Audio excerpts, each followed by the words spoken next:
जो चंद पीरों के नाजुक दामनों को पकड़ करके फटी हुई सनदों और टूटे हुए सिलसिलों के साथ गौसे आजम से माज़अल्लाह उनकी हस्ती से आंखें मिलाने की नापाक साजिशें रचते हैं। हमने कहा सोहरवर्दी हो उसे बगदाद होकर जाना पड़ेगा, चिश्ती हो उसे बगदाद होकर जाना पड़ेगा, साबिरी हो उसे बगदाद होकर जाना पड़ेगा। चाहे जिस सिलसिले से वो मुरीद हो मुंसलिक हो उसे बगदाद होकर जाना पड़ेगा, क्योंकि अली के दर का रास्ता बगदाद से निकलता है, हुसैन के दर का रास्ता बगदाद से निकलता है, हसन के दर का रास्ता बगदाद से निकलता है। अरे मुस्तफा की चौखट का पता भी बगदाद से मिलता है। इसलिए कोई भी गली कूचे में मकरूह बातें करते नजर आए, आप उन बातों पर कान न धरिए। देखिए ये मार्केट है, नई नई चीजें आपको सुनने को मिलेंगी, अभी कयामत की निशानी है। ऐसी चीजें सुनोगे जो तुम्हारे बाप दादाओं ने भी नहीं सुना होगा। भाई कलकत्ता में शमा नियाजी वालों ने क्या किया, एक बकरे पर 7 हिस्सा जायज कर दिया। कलकत्ता में एक नया ग्रुप निकला शमा नियाजी का, तो उन्होंने एक बकरे पर 7 हिस्सा जायज कर दिया। शमा नियाजी वालों ही में कुछ इख्तिलाफ हुआ, एक टीम और तैयार हुई। उसने कहा बेटा रुको, हम तुमसे 2 कदम बढ़ के बात करेंगे।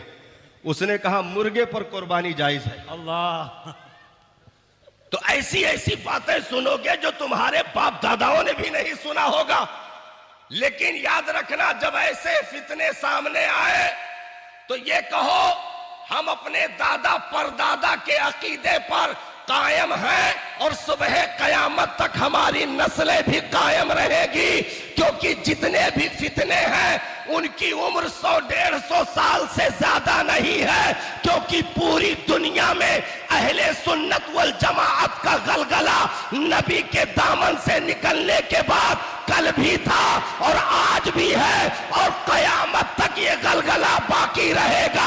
क्योंकि जो गरीब नवाज की तुरबत चूमे उसे अहले सुन्नत कहते हैं, जो गौसे आजम की 11वीं मनाए उसे अहले सुन्नत कहते हैं, जो कुतुबुद्दीन के चौखट का बोसा ले उसे अहले सुन्नत कहते हैं, जो महबूब इलाही का फैजान लूटे उसे अहले सुन्नत कहते हैं।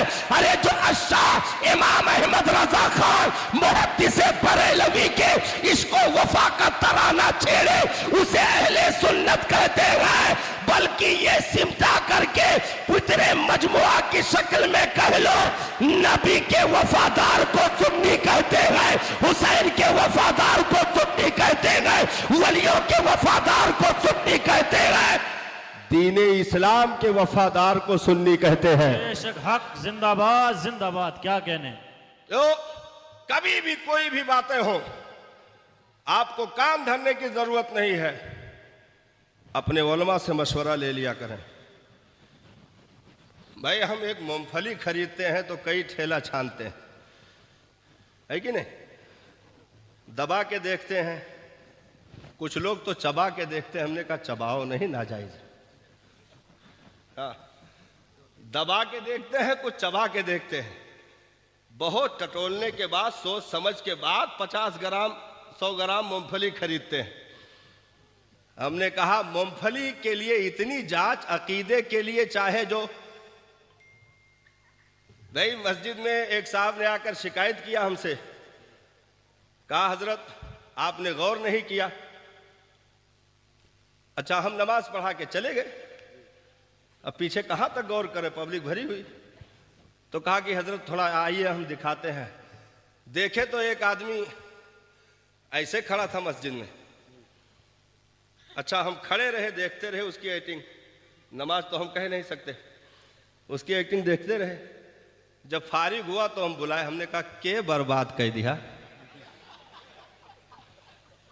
ये काम औरतन कह रहा, तू कहां पाएगो है भाई? ये काम औरतों का था, तुमको कहां मिल गया? तो कहा यूट्यूब देखे हैं। हाँ, उसने यूट्यूब और समझाने के बावजूद वो चला तो गया लेकिन गुमराह हो गया। बिल्कुल निगाहों के सामने की बात है हजरत, गुमराह हो गया, उलमा का पक्का गुस्ताख बना, गुमराह हो गया, यूट्यूब देख करके गुमराह हो गया। और उसको हदीस नंबर और फला हदीस सही है कि ज़ईफ है, क्या कवी है, क्या है, वो सब यूट्यूब पे देते रहते हैं। उसको देख देख करके गुमराह हो गया और आज भी उसी तरीके पर वो अमल कर रहा है, बर्बाद हो गया। हमने कहा जलीलो, अगर मेडिकल स्टोर चलाने वाले डॉक्टर बन जाते तो हॉस्पिटल में रहने वालों की जरूरत नहीं थी। कुतुब खाने पर बैठने वाले अगर मुफ्ती हो जाते तो मदरसों में 8 साल 10 साल चटाई घिसने की जरूरत नहीं थी। हमने कहा हर दवा बेचने वाला डॉक्टर नहीं होता।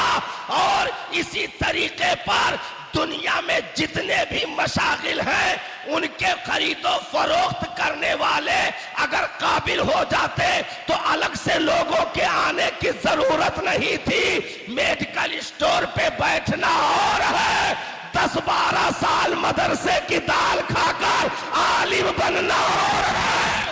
जिंदाबाद, नारे तकबीर।